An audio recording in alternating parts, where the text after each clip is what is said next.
at least 99% of people work because they have bills to pay. There are some people who work just because they feel like, I don't want to be sitting at home. They may have money in the bank, but they don't want to sit at home, so they still work. But majority of us are working 9 to 5s because we have bills to pay and we have people to feed and we have children. Period, point blank. So when you having situations at the job and you feel like, oh gosh, they about to fire me, you have to figure out for you what you need to do to secure your position. It's all about securing your position so you can secure your bag. The bag is very important because you have bills to pay. So you have to secure your position. Don't give up just because somebody tells you you need to improve in the area. Don't take that and shut down. And that's the problem with a lot of people. They shut down when they're told something negative. Understand that sometimes when people come to you with negative feelings or negative thoughts about something you're doing, it's not because they're trying to down you. It's because they want to try to help you to get better. If no one ever tells you when you're doing wrong, how do you know when you're doing wrong? How do you know when to improve? That's what you have to think about. You have to think about, okay, they're giving me a chance to improve. So in any company, you have PIP. Your employees might not call it PIP. It's a program that they'll put you on to give you a chance to improve. Now, if a company gives you that opportunity to be on PIP rather than just firing you, that means they believe in you. So you have to believe in yourself. You have to do what it takes to get to where they know and they feel that you can get to. Don't shut down and be like, oh, they coming at me wrong. Oh, forget this. I'm going to quit my job. I'll find something. I'll figure out how to pay my bills. No, that's not the solution. Now, if you want to quit your job and you want to find another route because you just feel like that is not the job for you and you feel like things aren't going to get better, I get that. That don't mean quit your job, though. I get it to the fact of, okay, this is not the job for you. But until I find something else, I'm going to make this do and make sure I keep my position so I can continue to secure my bag and till I find something else. That means you need to get on your grind. Not only you need to be on your grind at work, but you need to be on your grind outside of work hours, making sure that you can secure the bag in another way. Like, you don't have to stay at that job forever, but you need to stay there until you find something else.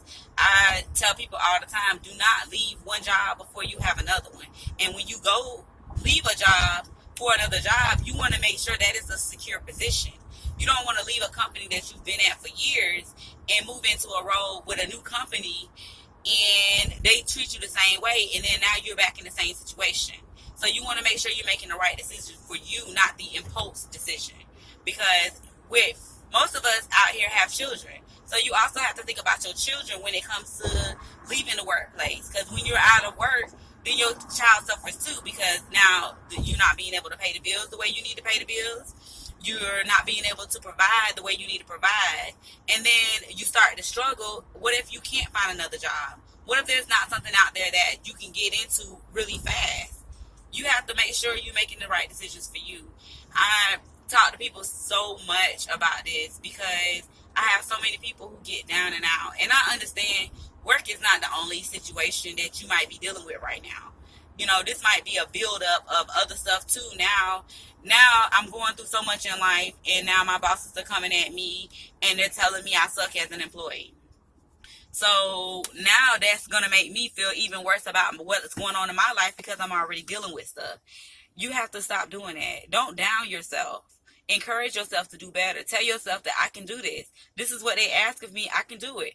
At least try. Before you just say I can't do it or I won't do it, try to do it. Every job, they're going to tell you to do some stuff sometimes that you don't like. You're working for someone else. This is not your company. You don't own this company. Until you own your own company, you're going to have to listen. You're going to have to take orders from someone else. That's just how it is in the workforce. Don't give up, because the thing is if you give up on this, you'll give up on anything. Don't ever give up on yourself. Don't ever second guess that you can't do something. I was taught growing up that can't should not be in your vocabulary. There's no such thing as can't. If they say I can do it, then I'm going to do it. If they challenge me to do better, I'm going to take that challenge and I'm going to try to do better. And I think that's important for anybody in the workplace. Like, again, we all have times where we have bad days. We have days where you might have a month where you can't hit quota.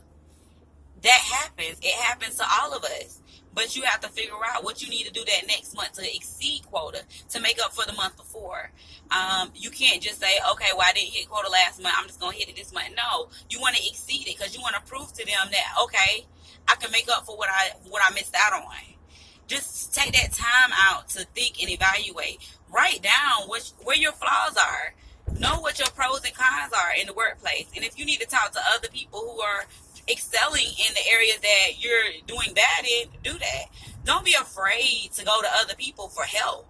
Don't be scared to tell other people that you're suffering and you need help. Like, we're here to help each other. Why reinvent the wheel if someone else is already doing it? Why sit there and stress about something when you can talk to somebody that can help encourage you to do better? There's so many people who deal with stuff in the workplace and keep it to themselves until it's at the end of the ropes and there's nothing else that can be done, when if you could have spoke up about it sooner, you may have had better results in the end. I just had to touch on this because it's really bothering me today, because my friend, she's really going through it. And I know she already going through stuff in life on other levels. And I don't want this to be her downfall. I don't want this to hurt her in any other aspects of her life. And what people fail to realize is being without work, it hurts you in all aspects of life. I was out of work for 2 weeks and I nearly had a breakdown. Because in my head, how am I going to pay my bills? How am I going to get by? Like, a lot of people don't think about that up front when they're like, I'm quitting. Forget this. I don't care. I'm not going to do what they told me to do. You're not thinking about what that outcome is going to bring you. I just think more people need to slow down. Think about their actions before they take them. Think about your life and what you want out of it. And think about the people you're providing for and the people who are looking up to you before you make impulse decisions. And understand that we all have bad days. You know, troubles don't last always.